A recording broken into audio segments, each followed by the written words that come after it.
Hi, my name is Pat McCarran, and I want to thank Lambda Archives for bringing together the pioneer organizations of the LGBT community here in San Diego. As the founder of Dignity San Diego, it is my honor to introduce to you our Protestant counterpart, Metropolitan Community Church. Hi, I'm Reverend Dan Koshel. I am the senior pastor at Metropolitan Community Church of San Diego, and we are so glad to be here with these trailblazers in our community. And we know that MCC is one of the pioneers of the LGBT movement. The church is founded on a three-pronged gospel from Troy Perry. It is community, salvation, and social action. And we believe that that has blended together to form a community that has made a difference, that has even caused other denominations to open their doors wider. We believe that Metropolitan Community Churches still is making a difference, riding on the same message that Troy Perry gave us, that we want to continue to allow people to have full inclusion, that they can continue to be themselves, knowing that God made them and loved them just exactly who and how they are. Hi, I'm Al Smithson, and I'm a founding member, founding board member, founding vice moderator of the board of Metropolitan Community Church. A group of us began San Diego Metropolitan Community Church in 1969, when we knew that there was a need to provide a place where the LGBT community could come together with God, and where we could worship and be Christians and have Christian fellowship together.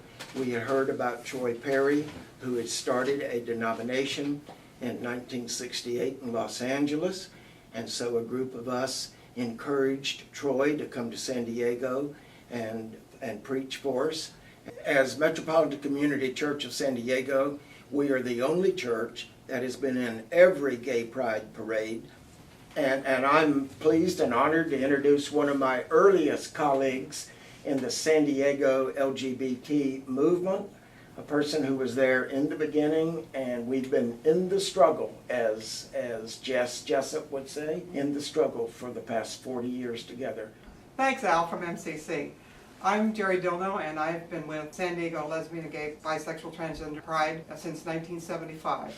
I came here from Philadelphia, came back to my home, which is San Diego, became the director of the center, and they were forming a committee to have the first organized event. There were spontaneous events in 73 and 74, reflecting the political mood that was happening around the country as the result of Stonewall in 69. And in 1975, we got a permit. We started downtown on Broadway, the foot of Broadway, marched east to 6th Avenue, and then up the hill to the park, where we held our very first rally. And that was held at the place where the main stage is today, at the current Pride events. And over those years, since 1975, we've had a lot of changes, a lot of activity, a lot of wonderful things have happened with Pride, and the accomplishments have been many. And today we have our executive director, Dwayne Crenshaw, who will help us understand what's been going on with Pride.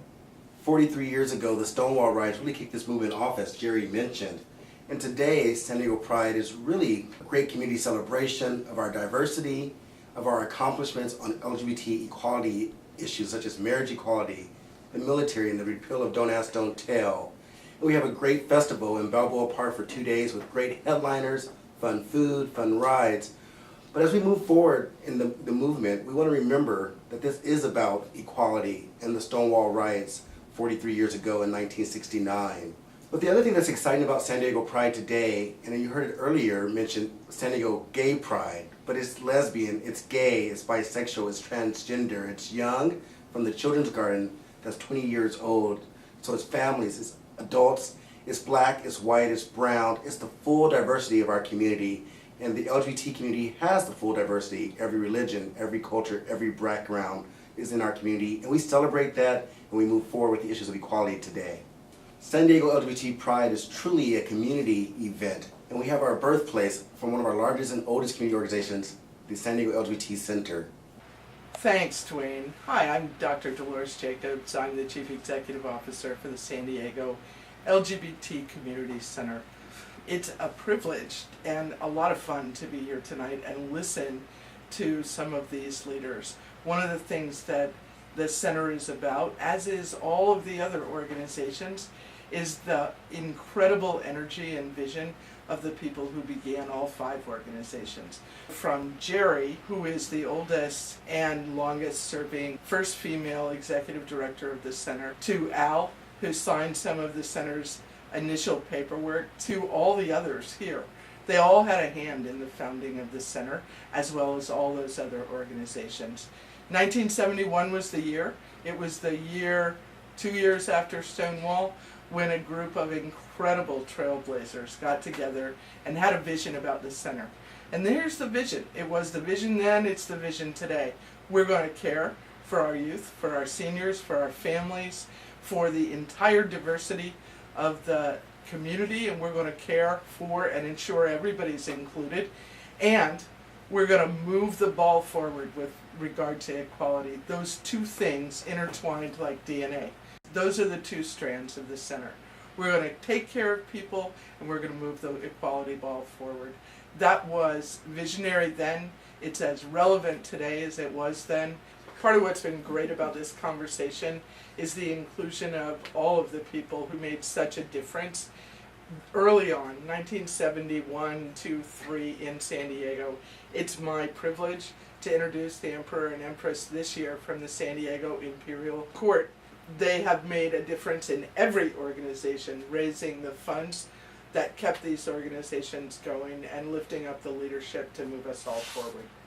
Thank you, Dolores, very much. And you're indeed actually correct, that the Imperial Court has been some of the seed money and has started many of the organizations that are being honored here tonight, as well as that have been honored throughout the Lambda Archives' 20-year history.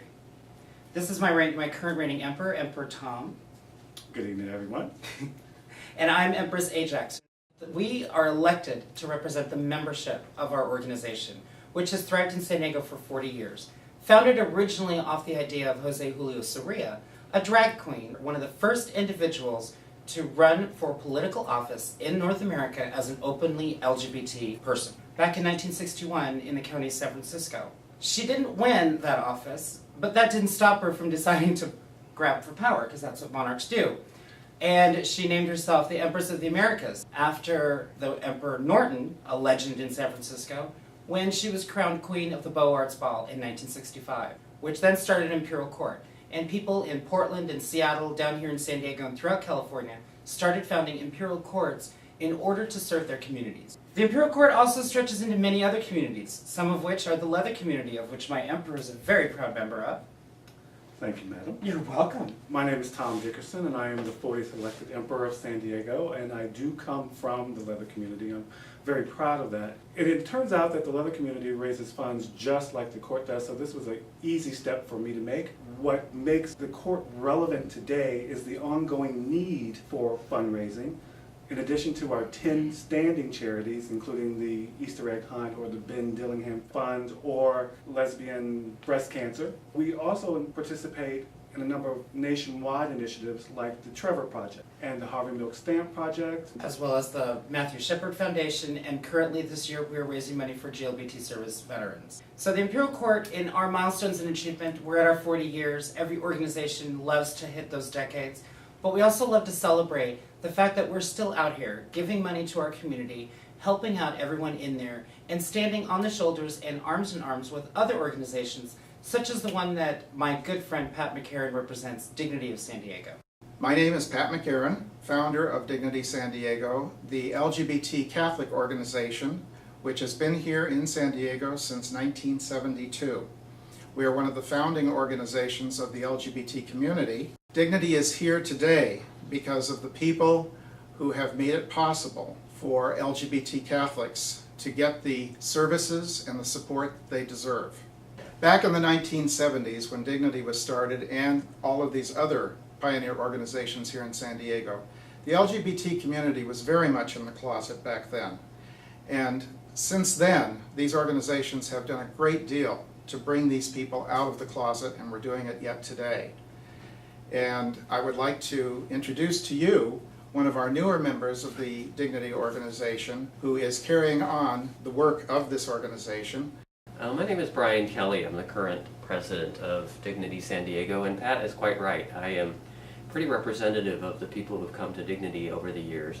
Basically, what we're here for, and we continue to be here for today, is we believe that a person should not have to choose between being Catholic and being LGBT, because being Catholic is as much a part of my identity as my sexual orientation is.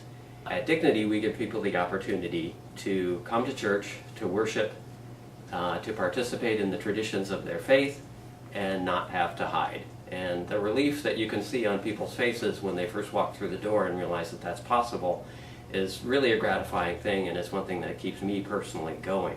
As a relatively new member, I stand on the shoulders of Pat and all the other officers and members of Dignity that have come before me, and my commitment is to keep that presence in the community for the people who will continue to need us in the years going forward.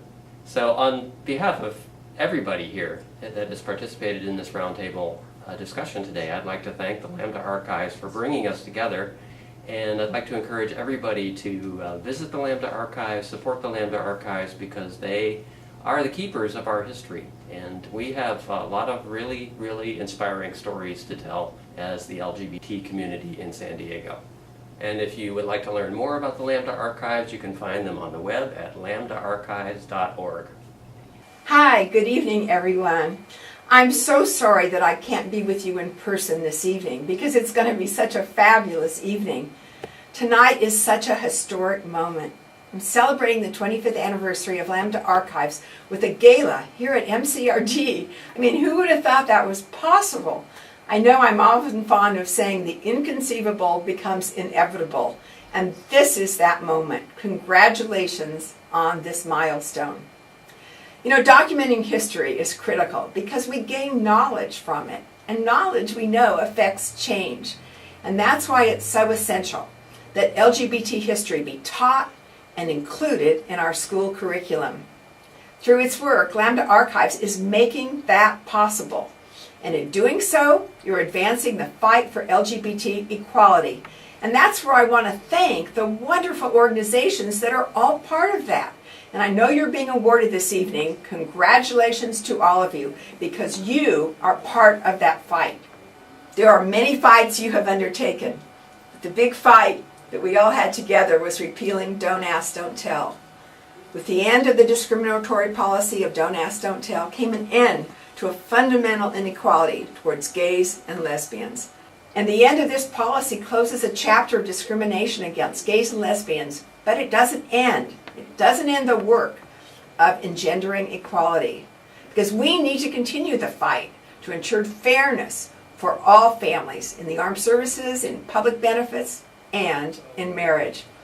I was very proud to play a role in ending Don't Ask, Don't Tell, but it was you. It was really the LGBT community that did the heavy lifting and keeping the issue in the spotlight. And you know what? You never, ever gave up. So thank you. Thank you all for all of your hard work, for keeping us focused every day. Let's continue to work together until equality is realized for all. Let's continue to do what you've been doing, to make history, and then to look to documenting it. So all of our young people know that history. Knowing that is all part of how we identify. And knowing that history is what's so important for our future. Thank you all for what you do.